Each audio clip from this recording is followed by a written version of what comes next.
The research vessel Zephyrin emerged from hyperspace, its sleek silver hull reflecting the faint light of a distant sun. Inside, a group of elite alien students peered out through reinforced observation panels, their large, multi-lensed eyes narrowing as they gazed at the blue-green planet below. This was Earth, a world they had studied in theory, but never dared to visit until now. Professor Xylox, an elder scholar of xeno-survival studies, floated near the control console, his tentacle-like appendages moving with a measured grace. "Prepare for descent," he instructed, his voice calm but carrying a hint of unease. The students, 6 of the brightest minds from the Galactic Academy, exchanged glances. They had heard the stories. Earth was labeled a Category X death world, a place so unpredictable and hostile that most intergalactic species avoided it entirely. Yet, from orbit, it looked peaceful. "This classification must be outdated," scoffed Viruna, a tall insectoid student with shimmering emerald carapace. "We have conquered black holes and tamed war beasts. What threat could a primitive planet pose?"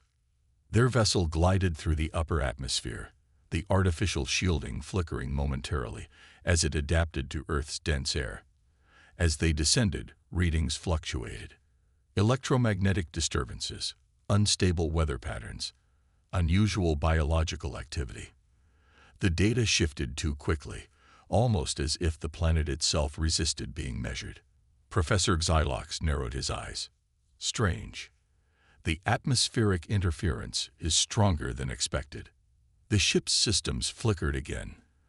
The temperature control adjusted rapidly, compensating for sudden, unpredictable shifts. It was almost unnatural.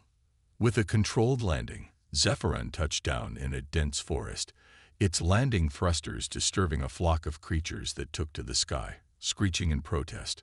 The trees here were unlike those on their home planets, massive, ancient, their thick canopies casting eerie shadows despite the midday sun.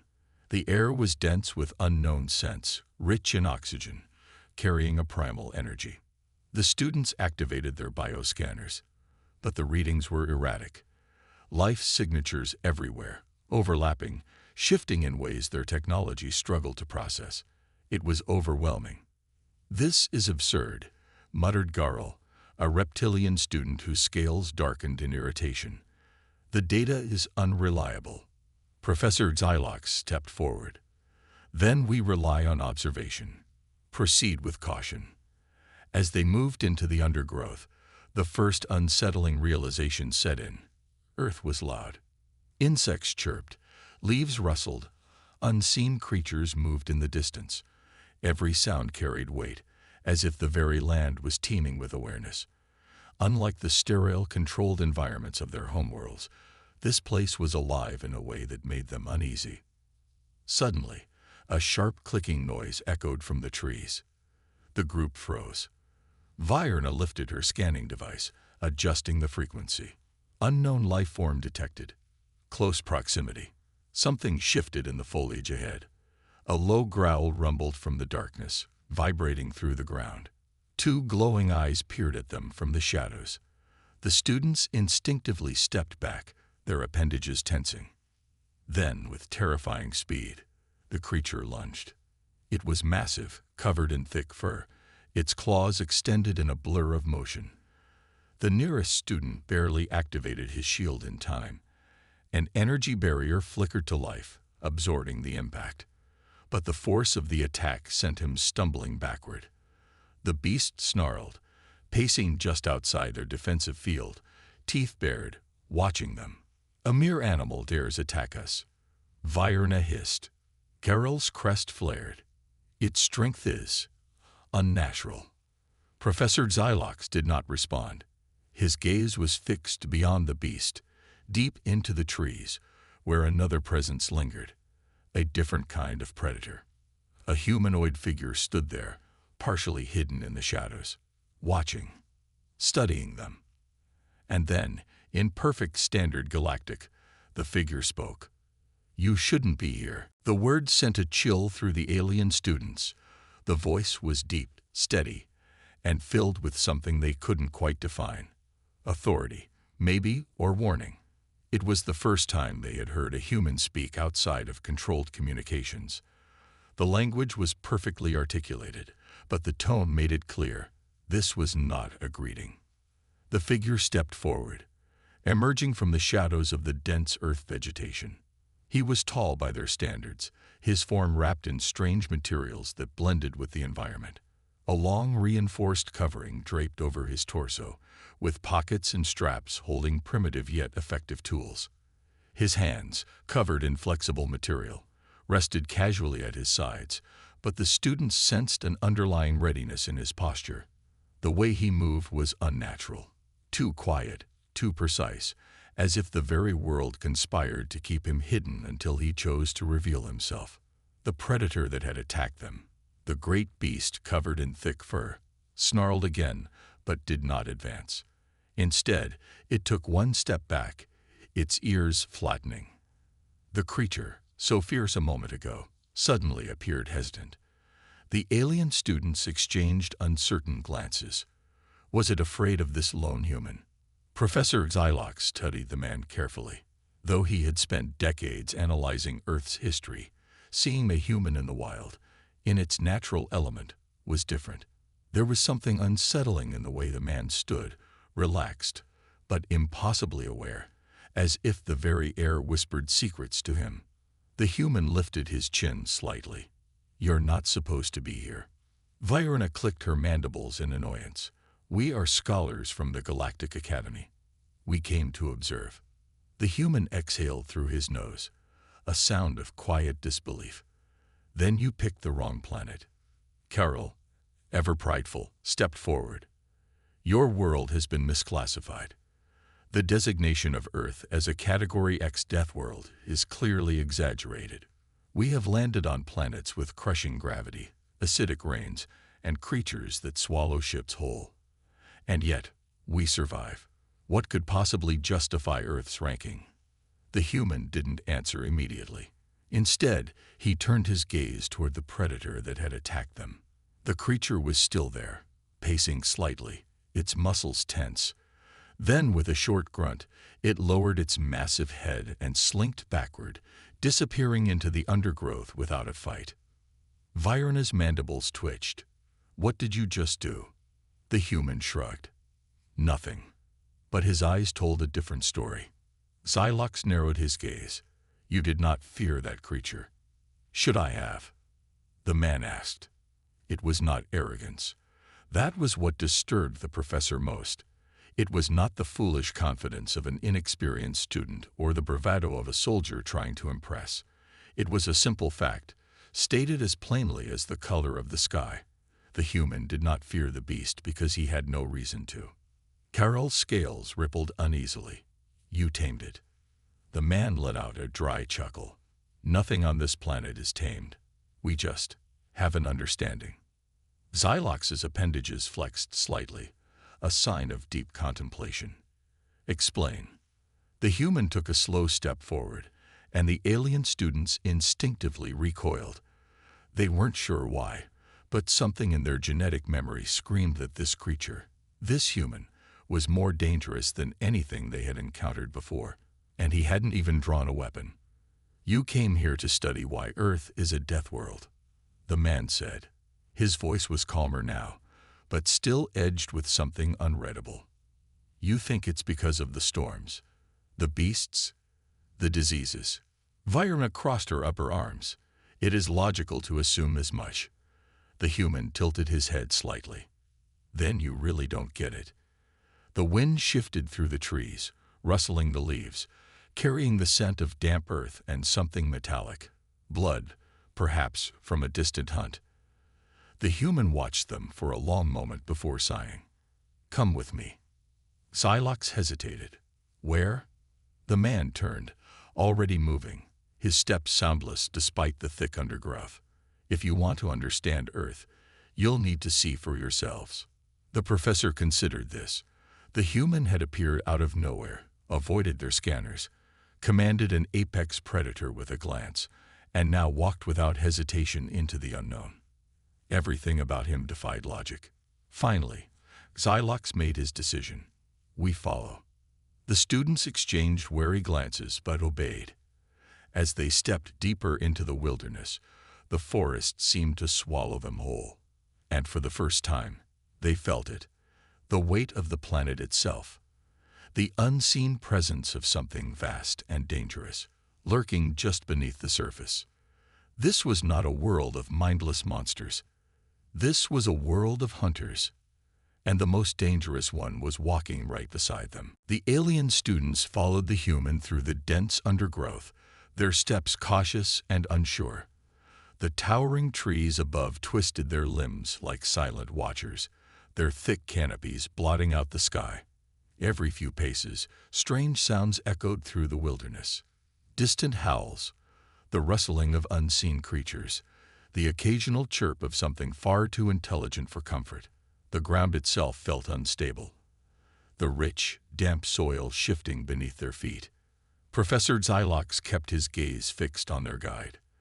The human moved differently from them, while the aliens hesitated with every step, scanning their surroundings nervously. The man walked as if he belonged to the very shadows. His movements were fluid, deliberate, yet somehow effortless. He never looked over his shoulder, never glanced down at his feet, yet he never stumbled. Virna, unable to suppress her irritation, clicked her mandibles. How do you walk so easily in such unstable terrain? The human didn't stop. Because I've done it my whole life. Harold scowled, his reptilian eyes narrowing. Your world is chaotic. There is no pattern to the terrain, no predictable structure. How do you navigate? The man shrugged. You learn. The answer was infuriatingly simple, yet it carried weight. Xylox had studied hundreds of planets, each with civilizations that had adapted to their environments. But humans didn't just adapt, they mastered. He had seen it in the way the predator fled at the man's command, in the way he moved through the land as if it bent to his will. A sharp snap echoed through the trees. The group stopped instantly, their scanning devices whirring to life. Readings spiked, but the numbers made no sense. Something was nearby, watching. The human raised a single hand, and without a word, the students obeyed. Xylox noted how natural the gesture seemed, as if commanding others was second nature to this man. The silence stretched. Then something moved. It was subtle, a branch shifting, the whisper of something brushing against bark. The students adjusted their scanners, but the readings continued to fluctuate. Their technology, advanced beyond most species in the galaxy, was struggling to lock onto whatever was out there. Virna's mandibles twitched in frustration. Our sensors cannot detect it properly. The human smirked. That's because you're relying on numbers instead of instincts. Before they could question him, he moved. Not forward, but sideways, a sharp, sudden shift that seemed almost random. Then, in a blur of motion, something lunged from the trees. A beast unlike anything they had ever seen, a mass of muscle, fur, and claw, struck where the human had stood just moments before. Its enormous jaws snapped shut with a sound like cracking bone, but it found nothing but air. The human had already moved. With terrifying speed, he twisted, drawing a small metallic object from his belt. There was a deafening crack, a controlled explosion, and the beast let out a pained roar, stumbling backward. The students were frozen. The creature was huge, its body rippling with power. Yet the human had evaded it with nothing but instinct. More than that, he had anticipated it. The wounded predator locked eyes with him. The tension in the air was suffocating. But then something strange happened. The beast hesitated. It let out a low guttural growl, its massive claws scraping the earth.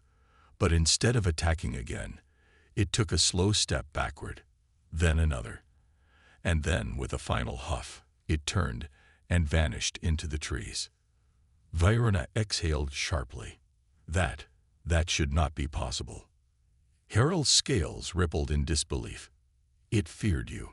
The human flicked his weapon, expelling a small wisp of smoke. Of course it did. Xylox studied him carefully. Why? The man finally turned to face them, his gaze steady. Because on this planet, there's only one apex predator. The professor felt a strange unease settling in his mind. The students had entered this world believing that they were observers, scientists, superior beings analyzing a lesser species. But for the first time, they were beginning to understand the truth.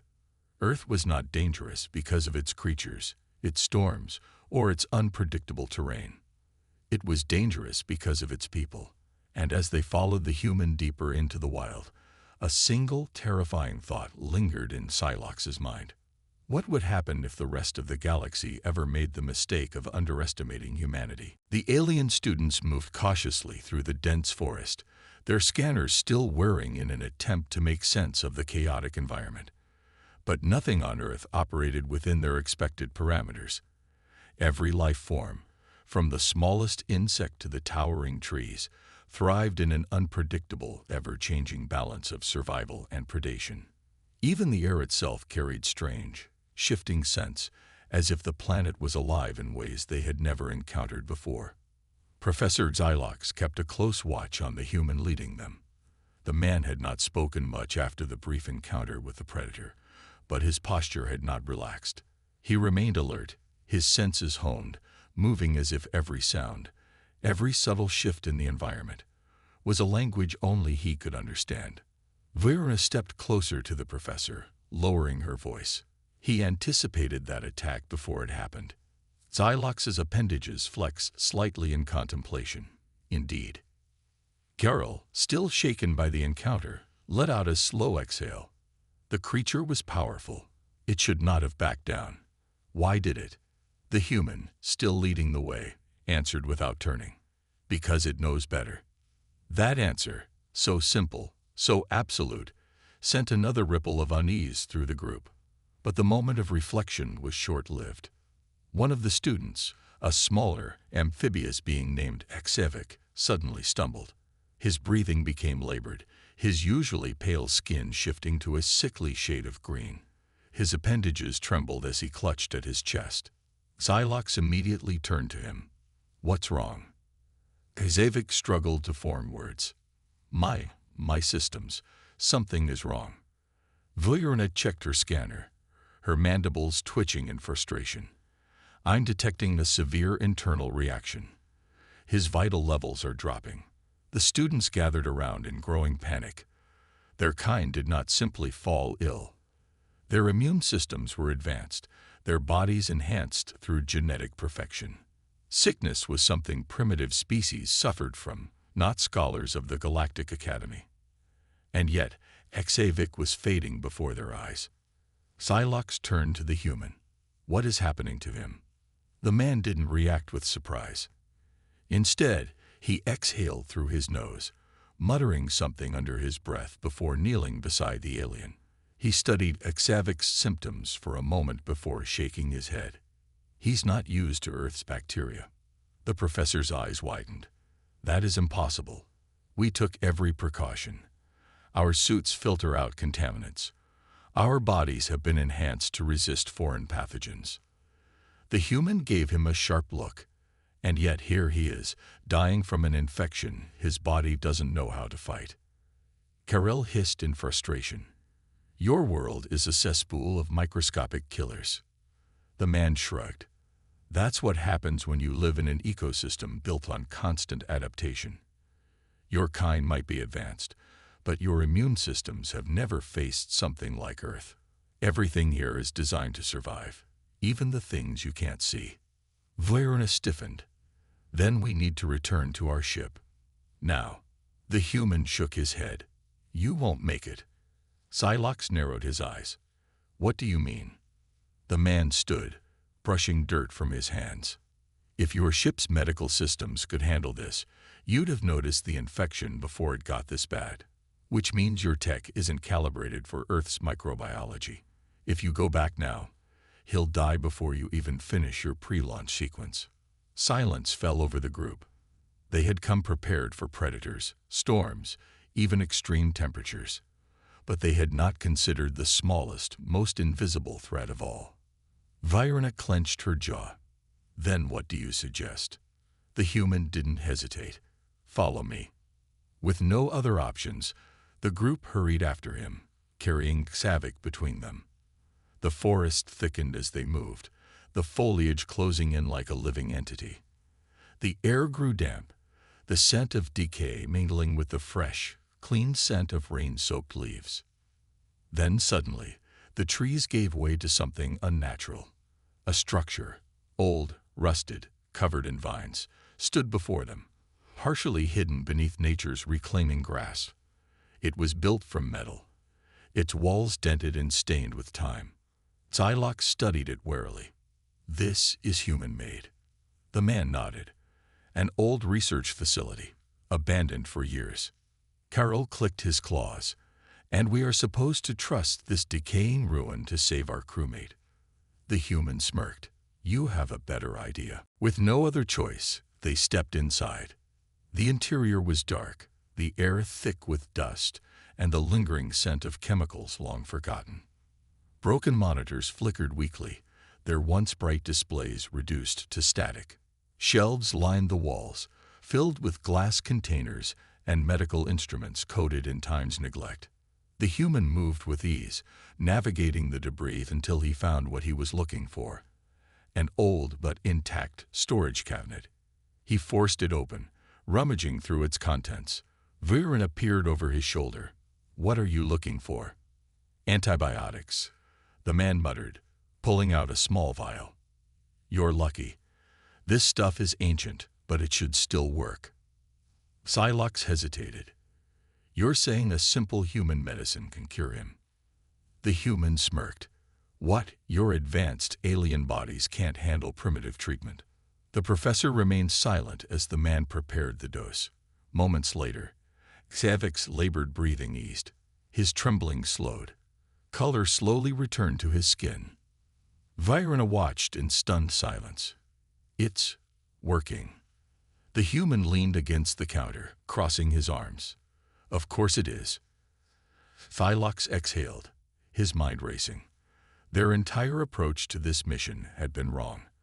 They had come expecting to observe, to study a world they believed to be beneath them. Instead, they were struggling to survive it. He turned to the human. "Your world is not just dangerous because of its creatures." The man's smirk faded. His expression became unreadable. "No," he said quietly. "It's dangerous because everything here learns to survive. Even us." For the first time in his long career, Xylox felt something he had never associated with scientific exploration. He felt afraid. The alien students remained inside the abandoned human facility, their nerves frayed from the past few hours. The walls, rusted and weathered by time, felt oppressive, as if the building itself had seen too much, witnessed horrors they could not yet comprehend. Outside, the wilderness of Earth remained alive with unseen threats, but inside, another truth weighed upon them, their own vulnerability. Xavik was recovering, his breathing steadier, his color returning. The primitive human medicine had worked, defying all expectations. It should not have been possible. Their kind had evolved beyond the need for such crude treatments. Their biology was superior, or so they had believed.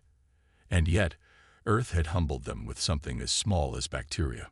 Professor Xylox stood near the human, watching him with an unreadable gaze. "Your world is relentless." The man glanced at him, his expression neutral. "You're just now figuring that out." Virena let out a sharp click of irritation. "You take pride in it." The human's lips twitched slightly. "I take pride in surviving it." Carol, still uneasy from their earlier encounter with the predator, crossed his arms. "Your kind is strange.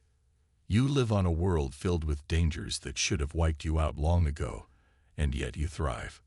The man tilted his head. "We don't just thrive. We conquer." Silence fell over the group. There was no arrogance in his words, no boastful display.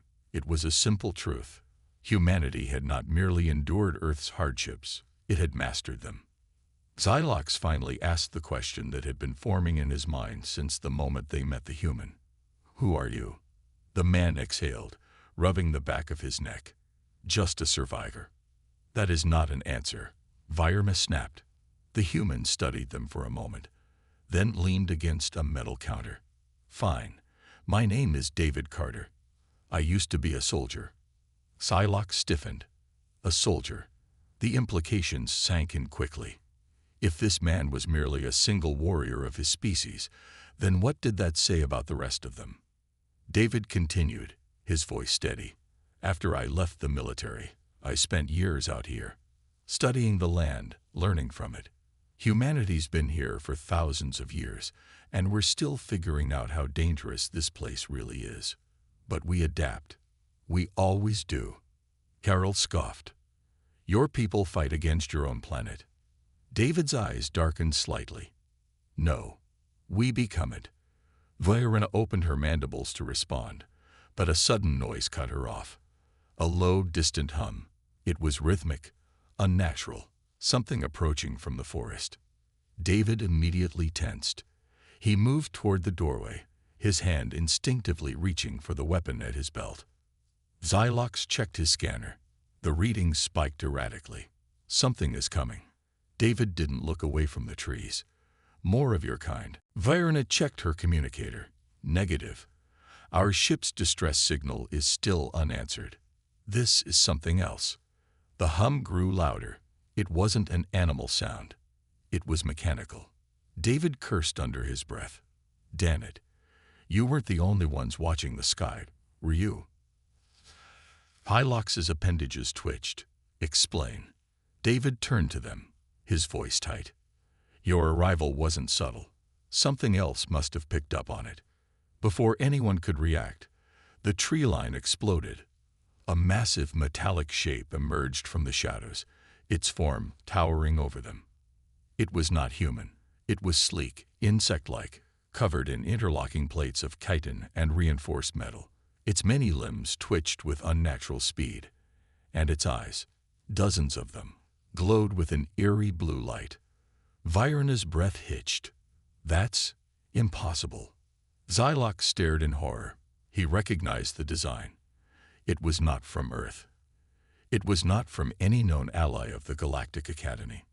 It was a harvester, a machine created by an unknown race, designed for one purpose: collection. Entire planets had vanished in their wake, stripped of life, their populations never seen again. Harel hissed in panic. "We need to run." David's jaw tightened. "No."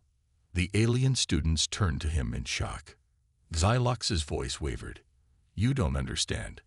These things don't negotiate. They don't stop. They take."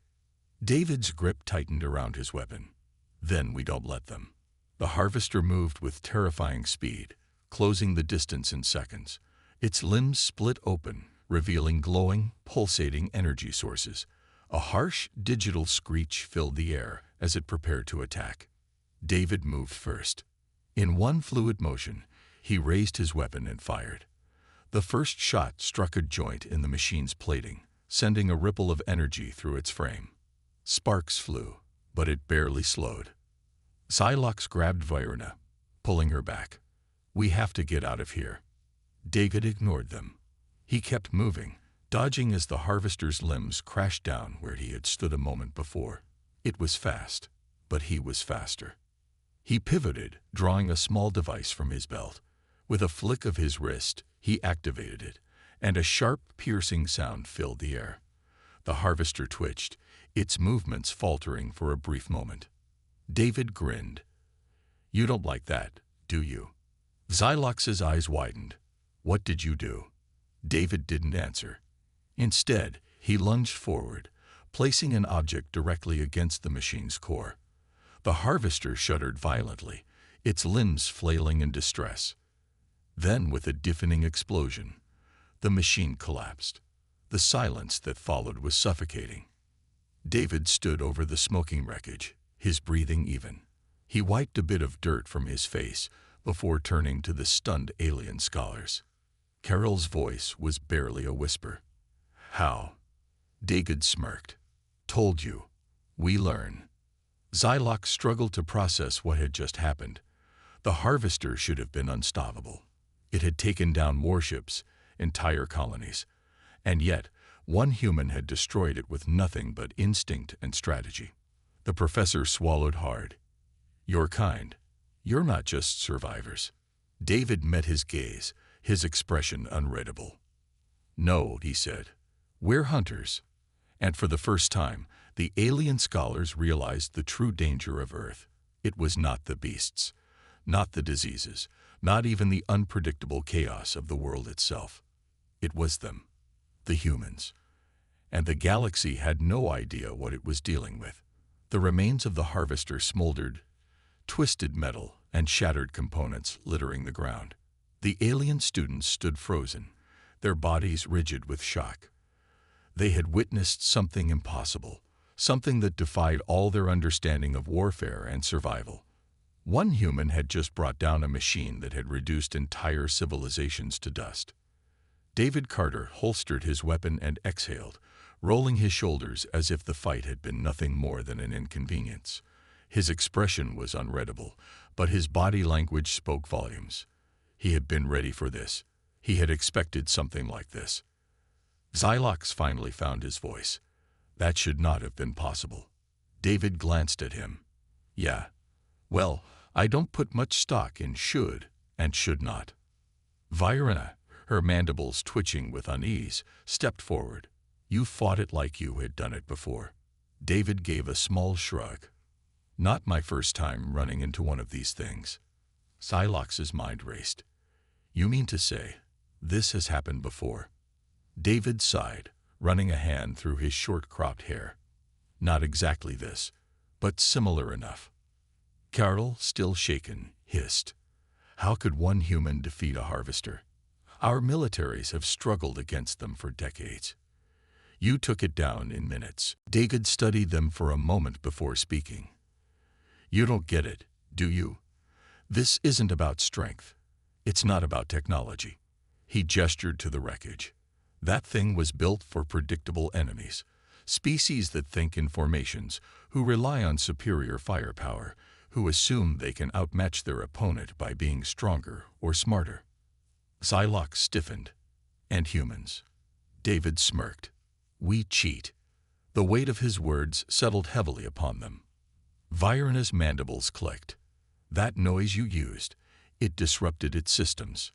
David nodded. High-frequency pulse disruptor. Not military grade, but enough to mess with its sensors for a second.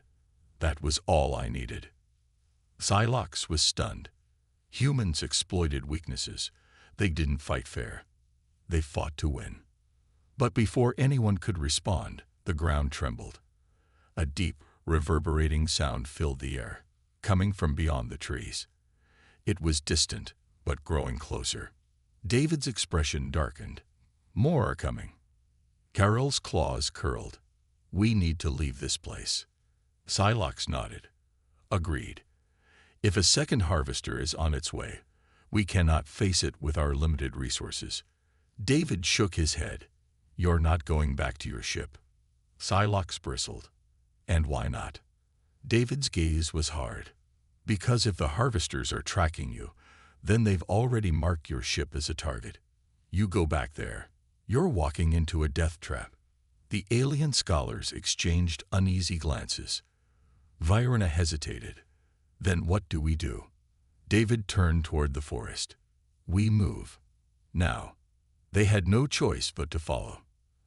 As they moved deeper into the wilderness, the weight of their situation pressed upon them. Earth had already proven itself to be a nightmare of biological threats, unpredictable predators, and an ecosystem unlike anything in the known galaxy. And yet, none of those things compared to the sheer terror of the enemies that lurked in the shadows, waiting, watching, hunting. The forest around them thickened, the massive trees stretching high into the sky, their canopies forming a near-impenetrable shield from the heavens. Strange calls echoed through the air, animalistic yet eerily intelligent. Carol clicked his mandibles nervously. This world is alive in ways I do not understand. David didn't turn around as he spoke. You don't need to understand it. You just need to survive it. Zavik, still weak but able to walk, let out a shaky breath. We were supposed to be the observers. The scientists. Now we are the ones being studied. David chuckled dryly. Welcome to Earth. But the humor faded quickly as they reached a cliffside. Below, a valley stretched out, filled with ancient ruins, remnants of human civilization, long abandoned and reclaimed by nature. Massive stone structures jutted from the ground, their surfaces covered in moss and vines, yet still standing strong. Psylocke narrowed his eyes. This is a city. David nodded. Was, once, long before our time. We build, we fall, we build again. Vayrina studied the ruins carefully. Why bring us here? David's expression turned grim. Because this is where we make our stand. Carol recoiled. You intend to fight. David's eyes burned with something dangerous. Not just fight. Win. Psylocke's voice wavered. Against the harvesters. David nodded. Against everything. For the first time, the alien scholars realized something terrifying. Humans didn't just survive the nightmares of this world. They became them. The wind howled through the ruined city, carrying the distant hum of approaching machines. The alien students stood atop a crumbling structure, staring into the darkened valley below. Shadows stretched across the broken streets, swallowed by the dense jungle that had long since claimed this place. David Carter stood at the edge, silent, calculating. His body was tense, not with fear, but with anticipation. Psylocke swallowed hard. This is madness. David smirked without looking at him. No, this is strategy. Vayrina's mandibles twitched in frustration. We cannot defeat them, human. The harvesters will not stop. They will tear through this place just as they have done to countless other worlds. David turned to face them, his expression deadly serious. Maybe, but they've never faced us here. The hum of approaching harvesters grew louder. The ground trembled beneath them, the weight of encroaching death pressing against their minds. Carol hissed, They are coming. David nodded. Good. Time to remind them why Earth is a death world. Without another word, he moved. The aliens hesitated only a moment before following him down the ruined stairwell. The city was a maze of collapsed buildings and shattered roads, but David navigated it with ease. He knew this place, knew how it could be used. They reached an old bunker, its entrance barely visible beneath thick overgrowth. David shoved aside a heavy slab of stone, revealing a passageway leading underground. Psylocke's appendages twitched. This is human-made. David stepped inside. Welcome to an old war zone. The interior was dark, but as David activated a small device, emergency lights flickered to life, casting eerie shadows on the walls. The place was filled with ancient equipment, rusted, outdated, but still standing. Vayrina examined the markings on the wall.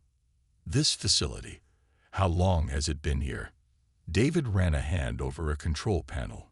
Hundreds of years, maybe more. He turned to them. Doesn't matter. What matters is that we can use it. Psylocke clicked his mandibles. Use it how? David grinned. To set a trap. Before the aliens could protest, the earth above them trembled. The harvesters had arrived. A mechanical screech echoed through the ruins, followed by the heavy thudding of massive limbs. The harvester machines, insect-like and towering, pushed through the overgrowth, scanning the city with glowing blue eyes.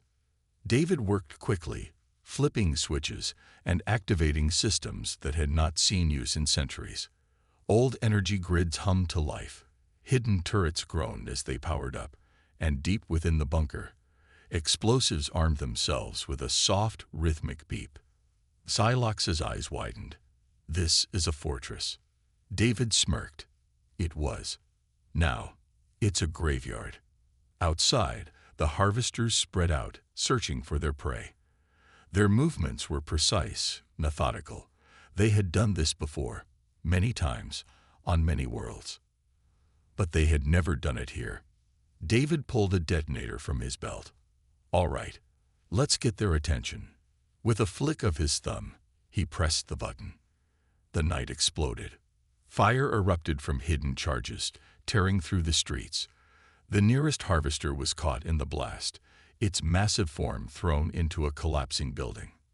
The others reacted instantly, their bodies shifting, weapons deploying. David sprinted up a stairwell to get a better view. Here they come. Verona clutched her weapon. This is insanity. David grinned. No, this is Earth. The harvesters advanced, undeterred by the destruction. Their mechanical limbs sliced through debris, their weapons glowing with deadly energy. David lifted his rifle. All right, let's see how good your aim is. The battle began. Psylocke and the others had no choice but to fight. They fired their weapons, but the harvesters barely slowed. The alien students had been trained for scientific observation, not war. David, however, was war. He moved like a predator, striking from the shadows, using the terrain to his advantage. He never stayed in one place for long, always shifting, always adapting. He took down one harvester by luring it into a narrow alleyway before detonating another explosive, bringing an entire building down on top of it. Psylocke watched in disbelief. He fights like a beast. Verona reloaded her weapon, panting. No, he fights like a human. The battle raged on. One by one, the harvesters fell, not to superior firepower, not to overwhelming strength, but to strategy, to ruthlessness, to a mind that refused to play by any rules but its own. Finally, the last harvester collapsed, its glowing eyes flickering before fading into darkness. The city fell silent once more. David exhaled, lowering his weapon. Not bad. The alien students stood among the wreckage, their bodies trembling from exhaustion and shock. Harold's voice was barely a whisper. We won. David wiped the sweat from his brow. Of course we did. Psylocke stepped forward, his eyes filled with something between fear and admiration. You are not like any species we have encountered. David chuckled. Yeah, I've heard that before. Verona shook her head. You're kind. You are not the victims of this world. You are its masters. David's smile faded. No one masters Earth. We just survive it. Psylocke took a deep breath. And that is what makes you the most dangerous species in the galaxy. David glanced at the wreckage. The night was quiet again. But he knew better. Earth was never truly quiet. He turned back to the alien scholars. Come on. You wanted to learn why Earth is a death world. He gestured toward the ruined battlefield. Well, class is in session. On a planet where every moment could be your last, survival isn't just an instinct. It's the law of nature. The beings of these worlds, known as the Deathworlders, were born into a reality more brutal than anything humanity could imagine. Their planets were alive with dangers, raging storms that could scorch the land in seconds, rivers that boiled with acid, and skies darkened by the shadow of predators that could tear apart even the strongest of creatures. These were not ordinary worlds. These were death worlds. Deathworlders were built to thrive in this constant chaos. They had evolved in environments so extreme that each generation learned to adapt to new threats, pushing the boundaries of survival. Their bodies were tough, reinforced with scales or thick hide that could withstand the deadliest elements. Their senses were sharp, tuned to detect even the faintest movement or sound in a world where silence could mean death. Each one, from the smallest insect to the largest beast, was a testament to nature's ability to turn terror into triumph.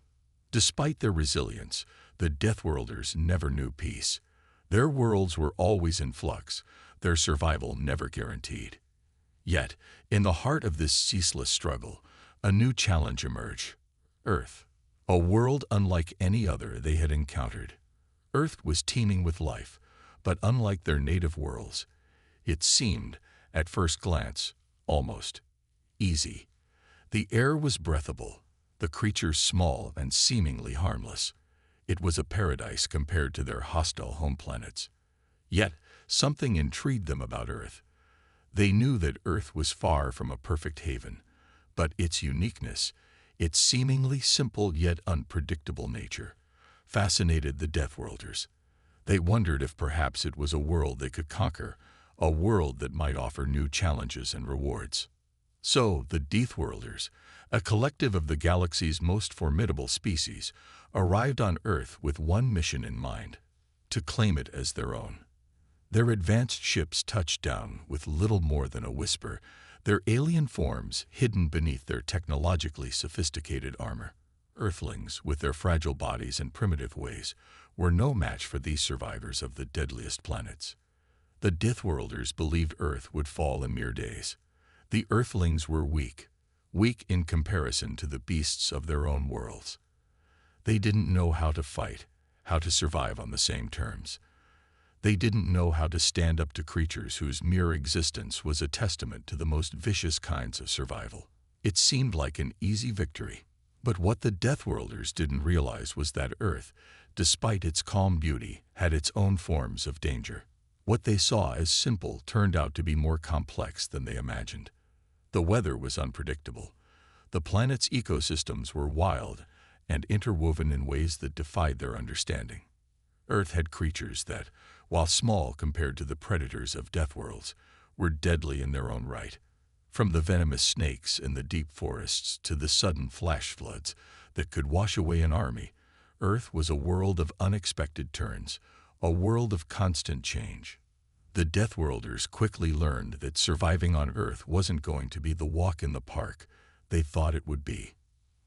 As they ventured deeper into the land, they felt the shift. The animals of Earth didn't attack with brute force. Instead, they worked in harmony with their environment, making survival harder to predict. The air was fresh, but it also carried unknown diseases that their bodies were ill-prepared to fight. They had become so accustomed to living in a world where life was tough, where only the strongest survived, that they couldn't comprehend a place where survival depended on adaptability and resilience rather than sheer strength. It was a shock to them when they first encountered the Earthlings. Humans, they thought, were weak, fragile creatures. But when the Deathworlders tried to take control, they found something unexpected. Humans were resourceful. They weren't warriors by nature, but they were survivors in their own right. They used their wits, their intelligence, and their inventions to adapt, to create solutions in ways the Deathworlders never anticipated. Humans built shelter when the Deathworlders would have used brute force. Humans created weapons not of strength, but of science. Things the Deathworlders couldn't have predicted. And as the Deathworlders watched from the shadows, they began to realize something. This world, Earth, was not like any other world they had conquered before. It wasn't about the strongest. It was about survival in the face of the unknown.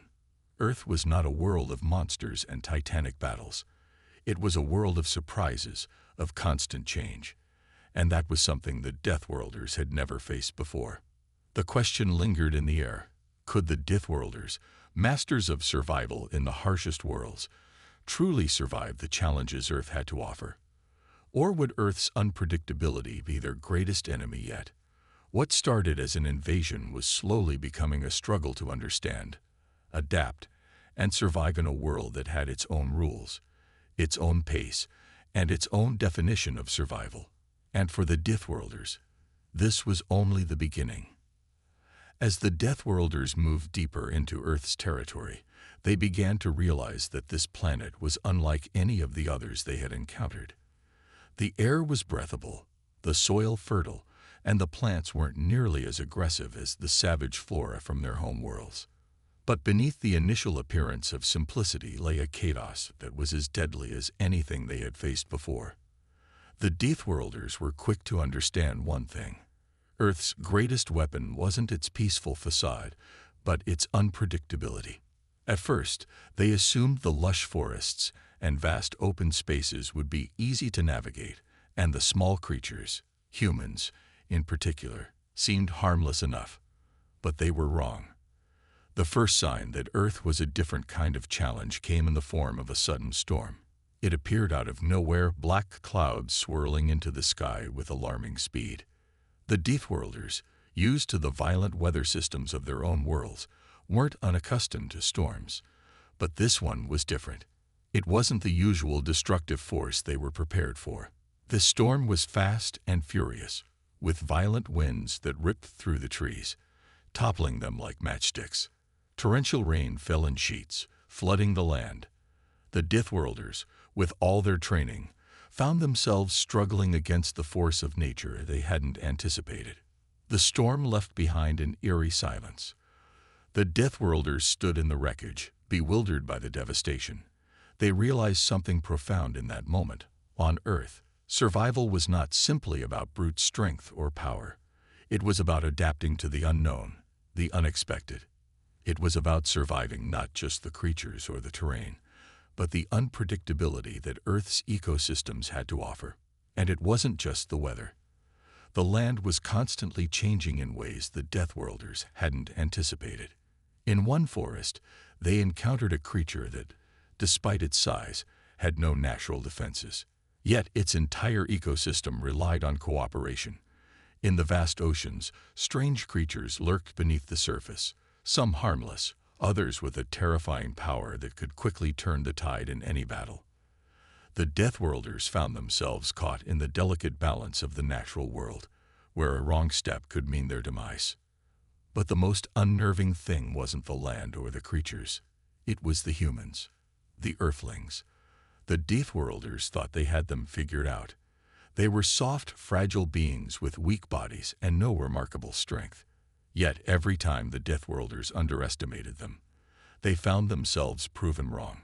The humans, in their quiet way, were resilient. The first encounter with humans had been easy enough. The Deathworlders arrived in a small village, expecting to strike fear into these fragile beings. But the humans didn't panic. They didn't run. Instead, they fought back, not with sheer strength, but with ingenuity. Their weapons weren't the massive claws or blades that the Deathworlders were accustomed to. No, these humans used tools, traps, and tactics that seemed primitive but were incredibly effective. The Deathworlders tried to overpower them with their strength, but the humans had something more. Their minds were sharp, constantly adapting, constantly finding new ways to turn the tables. One night, they ambushed the Deathworlders, using the terrain to their advantage, setting traps that forced the invaders into a desperate retreat. It was a tactic so simple, yet so effective, that the Deathworlders were caught off guard. As the days passed, the Deathworlders began to grow frustrated. They had never faced an enemy like this before. On their home planets, survival meant conquering and overpowering the environment and other life forms. But here, on Earth, survival meant learning to understand the rhythm of the planet, the patterns of its creatures, and most of all, the unpredictable nature of the humans who lived here. The Earthlings weren't fighting for control. They were simply fighting to survive, just as the Deathworlders had done on their own deadly worlds. And so, the Deathworlders had to adapt.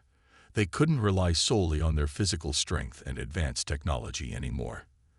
They had to think, to plan. It was no longer about raw power, it was about strategy.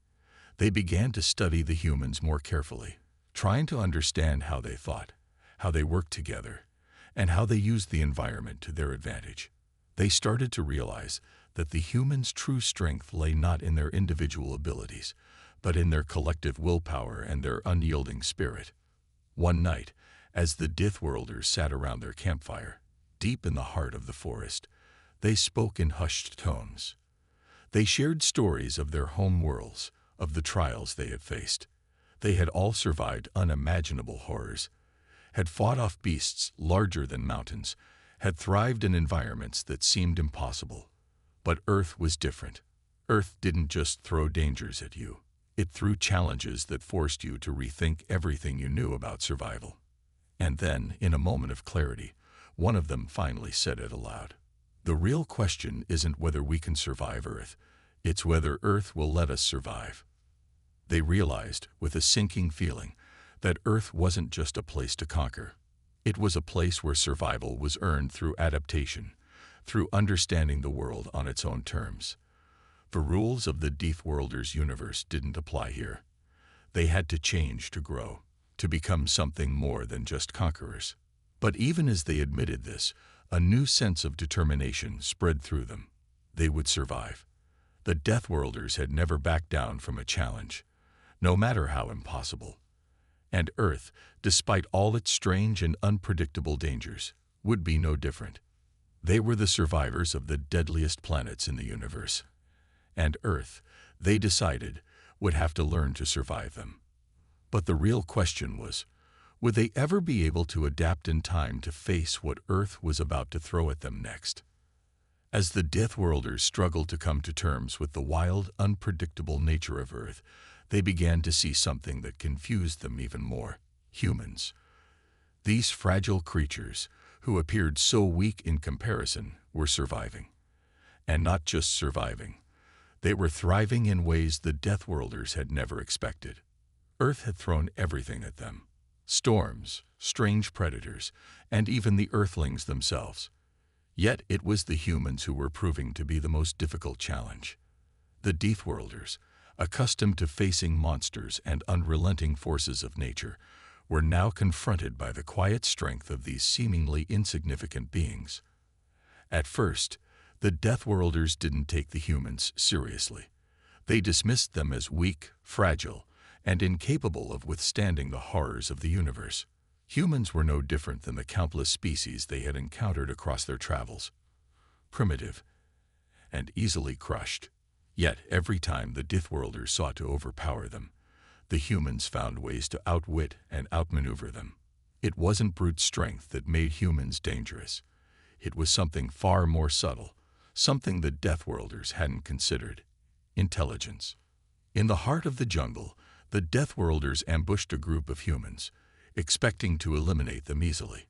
But the humans were prepared. Using nothing more than the simple tools at their disposal, they created traps that turned the tide of the battle. The Deathworlders were stunned by the ingenuity of their opponents.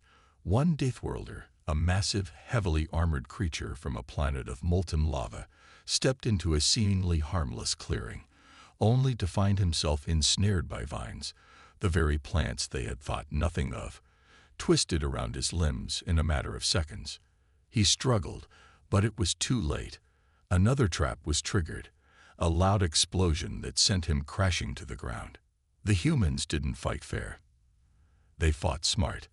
While the Deathworlders had relied on raw power and strength, the humans had been forced to survive through knowledge, craftiness, and cunning. This realization hit the Deathworlders hard. They had fought in worlds where survival meant overpowering the elements, the creatures, and even their own species. But on Earth, it wasn't just about surviving. It was about adapting. The Earthlings had learned to use their environment in ways the Deathworlders couldn't have fathomed. It wasn't just in the jungles either. Even in the cities, the humans were adapting. As the Deathworlders made their way through a crumbling urban landscape, they found themselves in a strange game of cat and mouse. The humans had set up elaborate systems to protect themselves. Simple structures like abandoned buildings or crumbling walls were turned into strategic fortresses, each one designed to make the most of the terrain and the unpredictable nature of the planet. The Deathworlders, used to invading and conquering without concern for subtlety, found themselves caught in a game they had never played before. The humans weren't just surviving. They were forcing the Deathworlders to evolve. In this new world, there was no room for arrogance. There was no room for relying on sheer strength. The Deathworlders had to think, to calculate, to innovate. They had to learn how to face enemies who didn't fight with their fists, but with their minds. And for the first time, the Deathworlders realized they were no longer the hunters. They were the hunted. The humans, in their quiet way, were slowly revealing the depth of their power. It wasn't in their size or their strength, but in their relentless drive to survive. The Deathworlders had seen this drive before, in the depths of the harshest death worlds, but never from a species so small, so fragile. Yet here, on Earth, the humans fought with a fire and tenacity that was impossible to ignore. The more the Deathworlders watched, the more they understood that the greatest weapon the humans had wasn't their weapons or their machines. It was their ability to adapt. For every trap the Deathworlders set, the humans had a counter. For every plan the invaders crafted, the humans had a way of turning it around. One by one, the Deathworlders began to lose their confidence. They were no longer sure of themselves. The world they had entered wasn't just a battlefield. It was a puzzle, a living thing that forced them to rethink everything they knew about survival. And yet, despite their doubts, the Deathworlders were not ones to back down. They had survived the deadliest conditions the universe could throw at them, and they would not be defeated by a species they had once seen as insignificant. Slowly, they began to learn from the humans. They adapted. They studied the humans' tactics, their ingenuity, their resourcefulness. The Deathworlders, with their superior strength and technology, began to incorporate human methods into their own strategies. They built traps, yes, but they also learned how to use the environment in ways they had never thought possible. There was a quiet respect that began to grow between the two species, though neither would ever openly acknowledge it. The humans, in their struggle for survival, had forced the Deathworlders to evolve. And the Deathworlders, in their effort to conquer Earth, were starting to see the humans not as prey, but as equals. It was a strange realization. It was no longer about brute force or domination. It was about survival. And in that moment, the Deathworlders understood something profound. They weren't just fighting the humans. They were fighting the very essence of Earth itself. Earth was a world that thrived on unpredictability, on change, on constant adaptation. The Deathworlders had come to conquer, but they were learning the hard way that Earth wasn't a world that could be dominated. It was a world that would either break you or make you stronger. And as the Deathworlders began to accept that, they realized they were now part of Earth's complex, ever-evolving system. The real question was no longer whether they could survive Earth. It was whether Earth would allow them to. The days on Earth had become a never-ending cycle of struggle, adaptation, and quiet learning for the Deathworlders. They had come to conquer, believing Earth would be a swift and easy victory. Yet what they had encountered was something far more complex, far more unpredictable than they had imagined. Each time they thought they had found a way to overcome the planet's challenges, Earth seemed to shift, throwing something new in their path. It was as though the planet itself was alive, constantly changing, constantly testing the limits of its inhabitants. The Deathworlders, relentless in their pursuit of survival, had begun to adapt. But the question that haunted them more and more was whether their survival could still mean victory. For the first time in their existence, they were no longer sure if domination was the right path. Earth had shown them that survival wasn't about destroying everything in sight.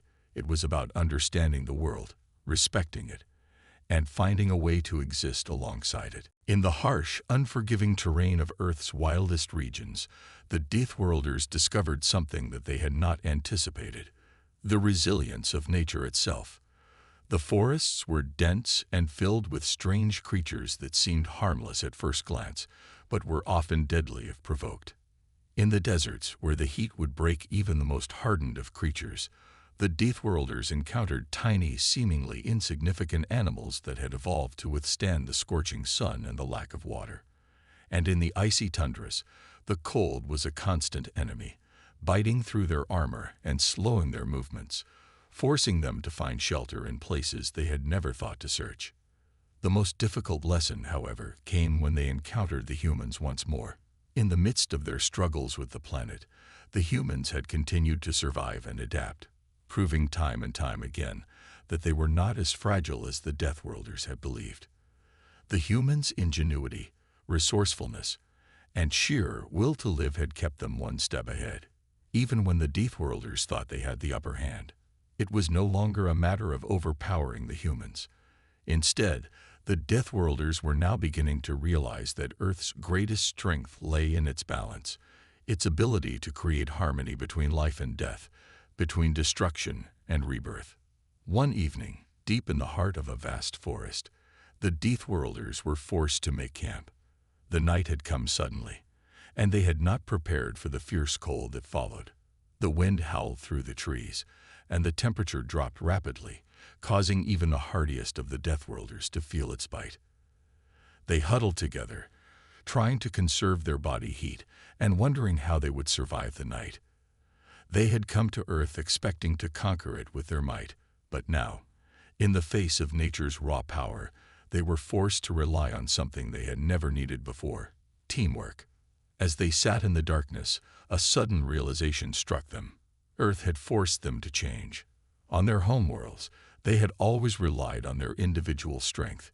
Each Deathworlder was a master of survival in their own right, an unstoppable force in a world where only the fittest survived. But here, on Earth, they were learning that survival was not about strength alone. It was about adaptation, about finding balance, and most importantly, about working together. The humans had shown them this lesson, whether they realized it or not. The humans had come together in the face of a common enemy, the Deathworlders themselves. But instead of fighting each other, the humans had pooled their resources, used their intelligence, and found ways to work as one. The Deathworlders, who had once believed that they were the superior species in the galaxy, were beginning to see that there was something far more powerful than strength: unity. With this newfound understanding, the Deathworlders began to look at their situation differently. They had come to Earth with one goal: to conquer it. But as the days wore on and the challenges mounted, they realized that they were not facing an enemy in the traditional sense. Earth was not something to be conquered. It was something to be understood, something to be respected. And if they were to survive here, they would have to do so not by brute force, but by adapting to Earth's way of life. This shift in perspective was not easy. It was a bitter pill to swallow, especially for the most hardened among them. But as they began to work together, to rely on each other in ways they never had before, the Deathworlders started to see that survival on Earth meant more than just physical strength. It meant learning to listen to the world around them, to understand the rhythms of the land, the pulse of the creatures, and the actions of the humans. It wasn't long before the Deathworlders began to witness something else, an undeniable shift in their own way of thinking. They had been trained for years to dominate, to fight, and to destroy. But here, on Earth, they were learning to coexist. Slowly, the Deathworlders found themselves changing. The strength that had once been their greatest weapon was now tempered by wisdom, by the understanding that there were other ways to survive. The humans, who had once been their targets, were now becoming their teachers. The Deathworlders no longer saw them as weak, fragile creatures. They saw them as fellow survivors, as beings who had mastered the art of perseverance.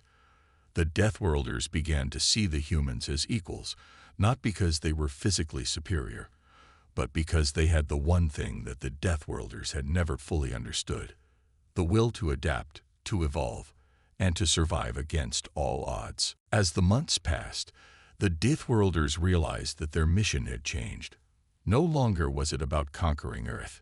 It was about surviving Earth, about finding their place in the delicate balance of this world. They had been forced to evolve, just as the humans had. And in the process, they had learned that Earth was not a planet to be conquered. It was a planet to be understood. The Deathworlders were no longer the invaders.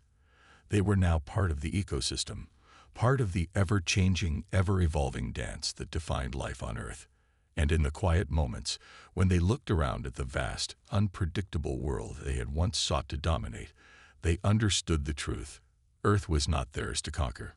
It was theirs to survive. And as long as they could learn to adapt, to live alongside the planet's many mysteries, they would have a chance to survive. But whether they could truly coexist with Earth remained to be seen. As the days blurred into weeks, the Deathworlders' perspective on Earth began to evolve in ways they hadn't anticipated. No longer was their mission about conquest or annihilation. It was about survival. The challenges Earth presented, both environmental and biological, had forced them to reckon with their own limitations, to confront the weaknesses they had never considered in their once proud ways of thinking. Yet, despite the hardships, something more profound was happening. They were changing, learning to adapt in ways that were foreign to their nature. The Deathworlders had come to Earth with the arrogance of conquerors, certain that their strength, intelligence, and technology would be enough to overwhelm the planet's defenses. But they had underestimated the complexity of the world they had entered. Earth was not just a collection of living organisms to be dominated. It was a living, breathing ecosystem, interconnected in ways they had not understood. The balance between life and death, between predator and prey, was delicate and ever-shifting. The Deathworlders had come to see that Earth was not a battlefield to be won. It was a test, a trial of survival, and those who thrived here did so not because of strength, but because of their ability to adapt. It was a bitter pill to swallow for many of the Deathworlders, especially for those who had once seen themselves as the ultimate survivors. The harsh landscapes, the unpredictable storms, the dangerous predators, all these things had been mere obstacles to be overcome. But what they had failed to realize was that Earth wasn't something to be defeated. Earth was a teacher, one that would only allow survival to those who could learn its rules, who could respect the cycles of nature, and who could coexist with its many layers of life. The humans, too, had become a source of fascination. At first, they had been nothing more than an obstacle, weak, defenseless creatures with no remarkable traits. But over time, the Deathworlders had come to see the humans in a different light. These fragile beings had survived on this planet for millennia, and not by brute force or superior technology. The humans had survived through ingenuity, through their relentless curiosity, and above all, through their will. The Deathworlders had underestimated them in every possible way. But now they were forced to acknowledge the quiet strength that lay within the humans. The Deathworlders had learned to respect the human ability to adapt, to use their surroundings to their advantage. In the dense forests, the humans had found ways to survive the harshest conditions, building shelters from the very trees that the Deathworlders had once seen as nothing more than obstacles. In the cities, the humans had created complex systems of communication, of collaboration, of defense. And as the Deathworlders watched, they realized that the humans were not fighting to dominate.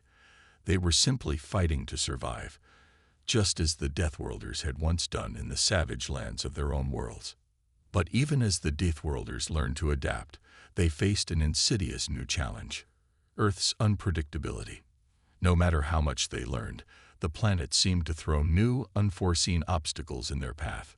One day, they would find themselves in a seemingly peaceful meadow, only to be ambushed by a swarm of insects that could strip the flesh from bone within minutes. Another day, they would be walking through the jungle when the ground beneath them would give way to a sudden sinkhole, swallowing them whole without warning. The storms, too, had become more frequent, more violent, testing their resolve with each passing day. But despite these challenges, the Deathworlders had grown stronger in their own way. They had begun to rely on one another in ways they never had before. The solitary survivalists, who had once been the core of their strength, were now part of a greater whole, each one playing a crucial role in ensuring the group's survival. They had learned to build shelters together, to set traps and create defenses that weren't simply about power, but about cleverness, strategy, and foresight. They had begun to understand that survival here was not about dominance, but about living in harmony with the land, even if only for a moment. The most profound change, however, was the way the Deathworlders began to see the humans. At first, they had viewed the Earthlings as nothing more than an inconvenience, a nuisance to be eliminated. But as the Deathworlders faced the same trials the humans did, they began to see them as something else entirely: partners, equals, even allies in some strange way. The humans, who had once been the target of their invasions, now seemed to be on the same path as the Deathworlders, learning, adapting, surviving. And while the Deathworlders had the physical strength to endure, it was the humans' mental strength, their resourcefulness, that had become their greatest asset. It was during one of the most brutal storms that this realization hit home. The Deathworlders had taken shelter in an old, abandoned structure, but the winds were howling so fiercely that even the strongest among them could barely hold the walls up. The storm was relentless, and the Deathworlders, despite their advanced technology, and superior strength were struggling to maintain control. That's when the humans appeared, quiet, efficient, and resourceful. They had found a way to reinforce the structure, to tie it together with ropes and supports made from the very plants of the forest. They worked in silence, communicating with simple gestures and looks, their efficiency a stark contrast to the chaotic power of the Deathworlders. The Deathworlders watched in awe as the humans worked together, using their tools and their hands to create something far stronger than the Deathworlders had ever imagined possible. They realized, for the first time, that survival was not just about individual strength, but about community. The humans had learned how to survive by working together, by adapting to each new situation, and by making use of what was around them. The Deathworlders, with all their strength and technological prowess, had been forced to acknowledge that the humans had something they lacked: the ability to make the most of what they had, to thrive in the face of adversity. As the storm subsided and the Deathworlders and humans sat together in the shelter, they shared a quiet moment of reflection. The Deathworlders, once so sure of their superiority, had come to realize that Earth was not a world to be conquered. It was a world to be respected, to be understood. And while they might still be the most physically powerful beings in the universe, they had learned that power alone would not guarantee survival on Earth. Earth had taught them that survival required something more: adaptation, ingenuity, and most of all, a willingness to learn from those who had lived here long before they ever arrived. The Deathworlders had come to Earth to conquer, but in the end, it was Earth that had conquered them.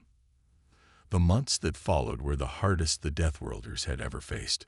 Every corner of Earth seemed to present a new insurmountable challenge, a new reminder of how fragile they were in the face of this unpredictable world. Yet despite the overwhelming odds, the Deathworlders began to change.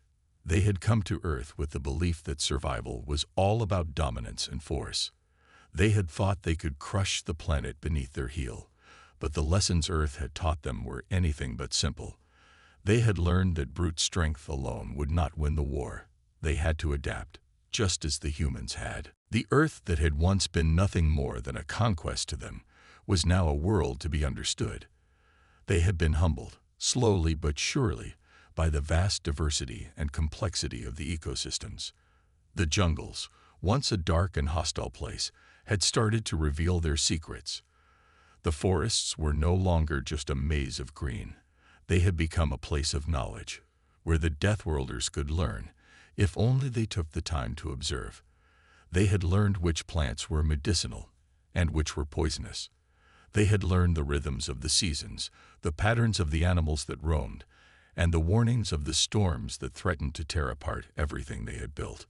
They had also learned to coexist with the humans. At first, their relationship had been purely adversarial. The Deathworlders had seen the humans as weak, but Earth had shown them that the humans had an ability to survive that went beyond anything the Deathworlders had encountered before. Where the Deathworlders had relied on their strength, the humans had relied on something far subtler: their ingenuity, their will to survive, and their deep connection to the land. Over time, the Deathworlders had come to see the humans as more than just survivors. They had come to see them as partners, as equals in the struggle to make sense of this world. But as the Deathworlders began to settle into this new life, a new challenge presented itself, one they hadn't anticipated. It wasn't just the predators or the hostile terrain that was making survival so difficult. It was the growing realization that they were no longer alone in this world. The Earth that they had once thought of as theirs to conquer had already been shaped by millions of years of evolution. It had its own rhythm, its own balance, and the Deathworlders had been a small foreign element intruding upon that. Every day, it seemed, the Deathworlders learned more about the planet, and every day they became more aware of the delicate balance they were disrupting. The humans, too, were beginning to realize this. As the two species lived alongside each other, shared resources, and worked together, tensions began to rise. The humans had always known that their survival was fragile, that they were but one species among many on a planet that could easily wipe them out. But the Deathworlders, with their superior strength and technology, had introduced an entirely new dynamic. As much as they had adapted to the planet, the humans began to fear the consequences of allowing another powerful force to establish a foothold on Earth. The Deathworlders could feel it in the air. The fragile truce that had existed between them and the humans was beginning to crack. The humans had watched them, learned from them, and had come to understand the vast potential the Deathworlders held. But they also understood the danger of allowing them to continue unchecked. The humans were no longer simply fighting for survival. They were fighting to maintain the fragile balance that had allowed them to thrive for so long. One day, after a particularly harsh storm had swept through the region, a group of humans approached the Deathworlders. Their faces were grim, their eyes filled with something that felt like a quiet desperation. The leader of the human group spoke, his voice steady but laden with tension. "We've been watching you," he said. "You've survived, and that's something we can't ignore. But the more we learn about you, the more we see that you're a threat to everything we've worked for. You don't understand this world like we do. And if you stay, you'll destroy it." The Deathworlders stood in silence. For the first time, they saw the humans not as adversaries, not as weaklings to be wiped out, but as something else entirely. They saw that the humans had long ago learned the delicate art of balance, of survival in a world where power wasn't everything. The Deathworlders had come to Earth expecting to conquer, but they had found a species who had learned to live in harmony with a planet that was more powerful than any they had ever faced. The humans had made a life for themselves by understanding that survival wasn't about force. It was about respect, about working with the world around you, not against it. The leader of the Deathworlders stepped forward, his armor gleaming in the fading sunlight. His voice was low, thoughtful. "We came here to conquer, to take this world for ourselves. But in the time we've spent here, we've learned something. Earth is not something to be conquered, it's something to be respected. We've seen your strength, your ability to survive in ways we never thought possible. We can't ignore that." For a long moment, there was silence. The humans exchanged wary glances, unsure of how to respond. The Deathworlders' admission wasn't an apology. It wasn't even an admission of defeat, but it was something that had never been said before. The Deathworlders, who had always prided themselves on their ability to dominate, had admitted that they had underestimated the humans and the planet itself. "We'll leave," the Deathworlder leader said at last. "We won't destroy your world, but we will stay. We've learned that there's more to survival than conquering. We'll adapt, and we'll make our place here. But we will never again try to dominate this world." The human leader nodded slowly, a flicker of relief in his eyes. "You're welcome to stay," he said. "But know this, if you threaten this world again, we will fight. Not with weapons, but with everything we've learned." And with that, the tension between the two species eased, though the uneasy truce remained. The Deathworlders began to focus less on domination and more on cooperation. Slowly, they integrated themselves into the intricate web of Earth's ecosystems, learning to live alongside the humans and the planet's other inhabitants. They didn't conquer Earth. They learned how to survive with it. But even as the Deathworlders learned to coexist, there remained a lingering question, one that no one could answer. Had they truly been changed by their time on Earth, or was this just another layer of survival, a mask they had donned to ensure their place in this strange, unpredictable world? The answer, perhaps, lay in the very nature of survival itself. Sometimes, it wasn't about the victory you achieved, but the journey you took to get there. And for the Deathworlders, that journey had only just begun. The Deathworlders had settled into their new lives on Earth, though their adaptation was far from complete. Every day, they faced new lessons, new challenges that tested their resolve and their understanding of the planet they had once sought to conquer. No matter how much they learned, Earth seemed to always offer something new, something unpredictable. Yet they continued to survive, and slowly their presence began to blend into the fabric of Earth's complex systems. The humans, wary at first, had slowly started to trust them. Trust was a delicate thing. and it wasn't easily given. But as the Deathworlders began to contribute to the Earth in small but significant ways, the suspicion of the humans began to soften. They helped with building, using their advanced technology to fortify shelters and improve infrastructure. They shared knowledge about surviving in the harsher climates, lessons they had learned from their own homeworlds, lessons that had once been weapons, but were now tools for mutual survival. They didn't ask for gratitude or recognition. They only asked for the chance to be accepted. Earth had changed them, and in return, the Deathworlders began to change Earth, not through force, but through understanding, cooperation, and respect. They had learned the most important lesson of all. Survival was not a fight to the end. It was a dance, a delicate balance that required more than just power. It required the willingness to learn, to grow, and to adapt to the world around you. And for the first time in their existence, the Deathworlders were ready to take that step. Together, in turn, the Deathworlders began to see the humans not as a weaker species, but as a remarkable force of nature in their own right. They marveled at the ingenuity of the humans, their ability to innovate and adapt. Earth's natural world was harsh, unyielding, and yet the humans had survived, and even thrived in it through nothing more than their intelligence, their ability to form bonds, and their ceaseless determination. The Deathworlders, who had once prided themselves on being the ultimate survivors, were now learning that there was strength in vulnerability, in cooperation, and in humility. There were still moments of tension. Some Deathworlders found it hard to let go of their old ways, to abandon the belief that they were superior, that Earth was theirs to command. The more traditional factions among them, those who had never truly embraced the idea of coexistence, still believed that their technological prowess and physical strength were enough to dominate. They had become frustrated with the slower pace of adaptation, with the need to ask permission from the humans before acting.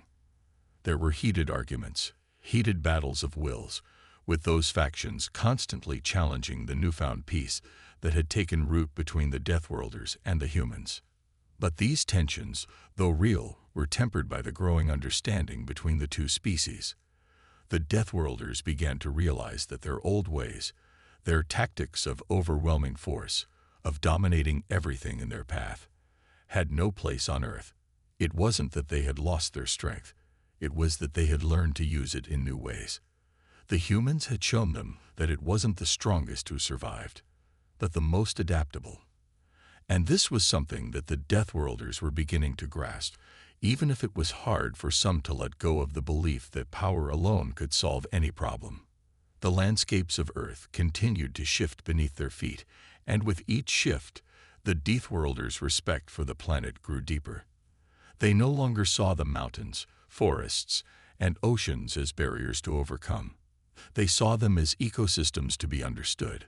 The swamps and deserts, once the sites of battle and retreat, now felt like places of sanctuary, where they could learn the rhythms of Earth's life forms and how to live within those rhythms.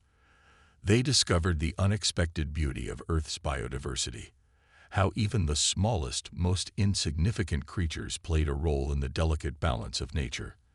They learned that the survival of one species depended on the survival of another, that every interaction, every shift in the ecosystem, rippled out in ways they had never fully understood.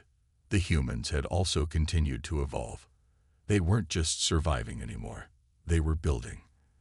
They had adapted to the presence of the Deathworlders in ways that the Deathworlders never thought possible. They had begun to integrate some of the Deathworlders' technology into their own societies, taking what worked and abandoning what didn't. The humans had become a mirror, showing the Deathworlders that there was more to survival than just staying alive.